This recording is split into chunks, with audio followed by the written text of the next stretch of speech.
This video is sponsored by MPB. I couldn't come to Scotland and not tell this story. Very often here on the channel we feature trees, habitats.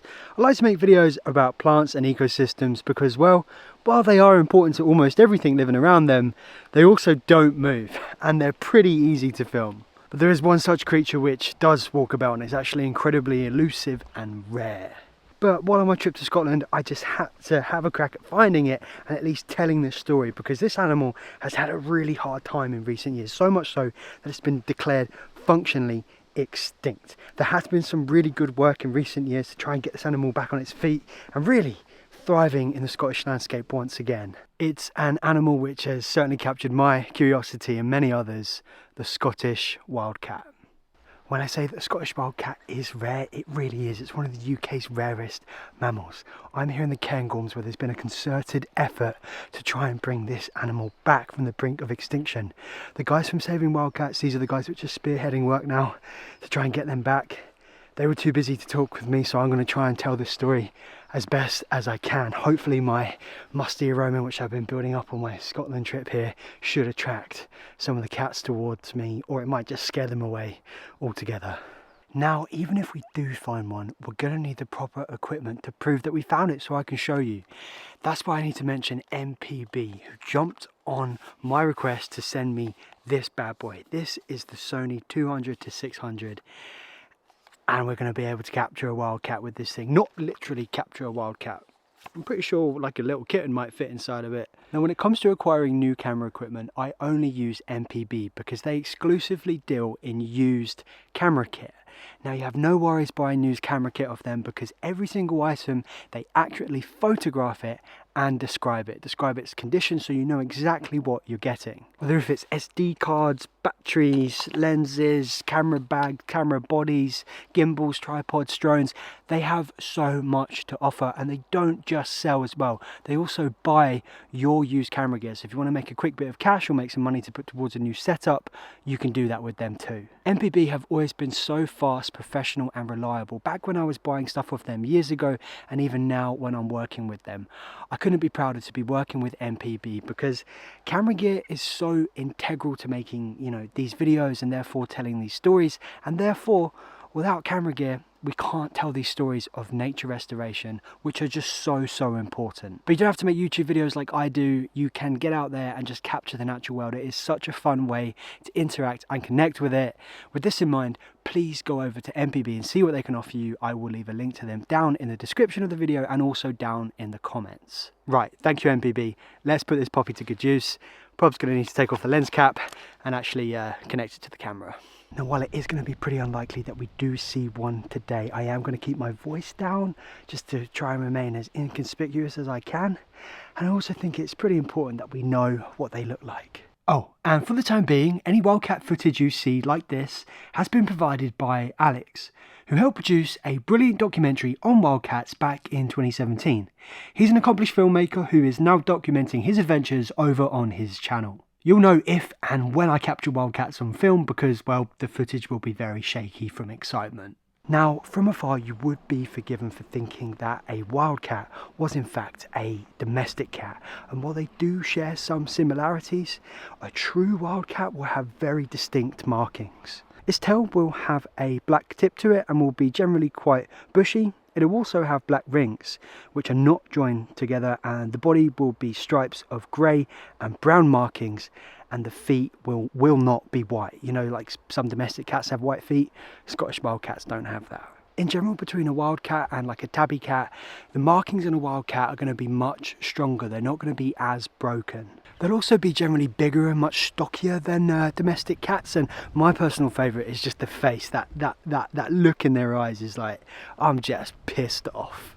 Now, we'll get into this more later, but this relationship between domestic cats and wildcats, this currently is their biggest threat, and it all began around 500 BC when domestic cats first came over to the British Isles. This was a really significant moment for the wildcat here in the UK. Now, if you jump forward to around, the late 18th and early 19th century, things aren't looking good for the wildcat. They've been pushed out of Lower Britain, so in England and Wales, and they've been pushed up to the Highlands of Scotland. The wildcat was facing many of the other threats which drove many of our predators to extinction here in the UK.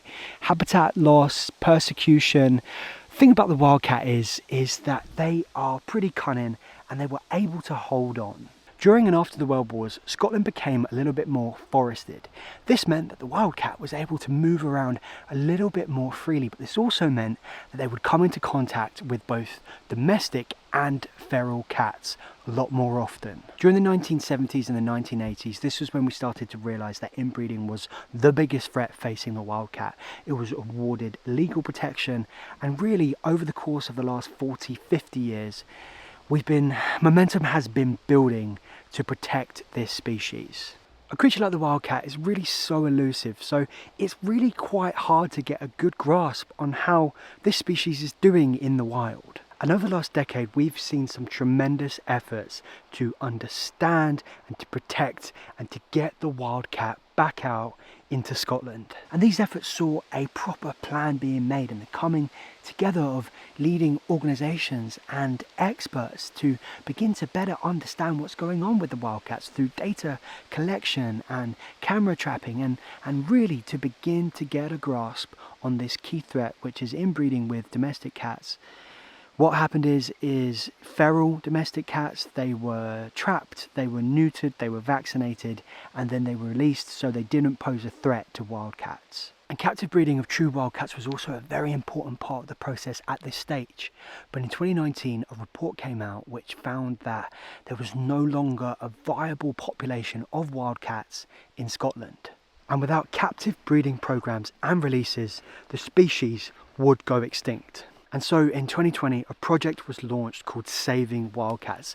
This has seen a team of experts come together to breed and release these cats back to the Cairngorms. And over the last few years, it's been going pretty well. You know, they've been moving the needle in the right direction, as well as keeping up with, you know, the threat from domestic cats. They've also had some very successful breeding periods, and they've also been releasing cats back out into the Cairngorms. And earlier this year, in May, true wildcat kittens were born. They were spotted on a trail cam, and if that's just not a mark of success, I don't know what is. And although there's more wildcats out here now, this is probably the best chance you're ever going to have of seeing a wildcat in recent decades.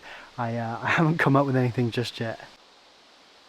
So I've been coming and going from the Cairngorms here now for about 2 weeks, and I've been exploring, and I haven't seen a whiff of a wildcat. I don't know how they would smell. Maybe they would smell kind of funky. Or maybe not, I'm not sure. Why am I so obsessed with scent in this episode? Either way, I think my chances today are pretty slim. The light is beginning to fade.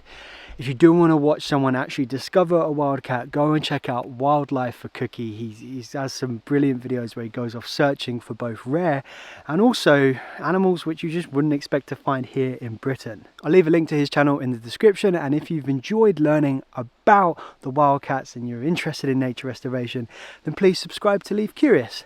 And if you're curious about getting some more camera gear, or if you've got something which you want to sell, do head over to MPB and see what they can offer you.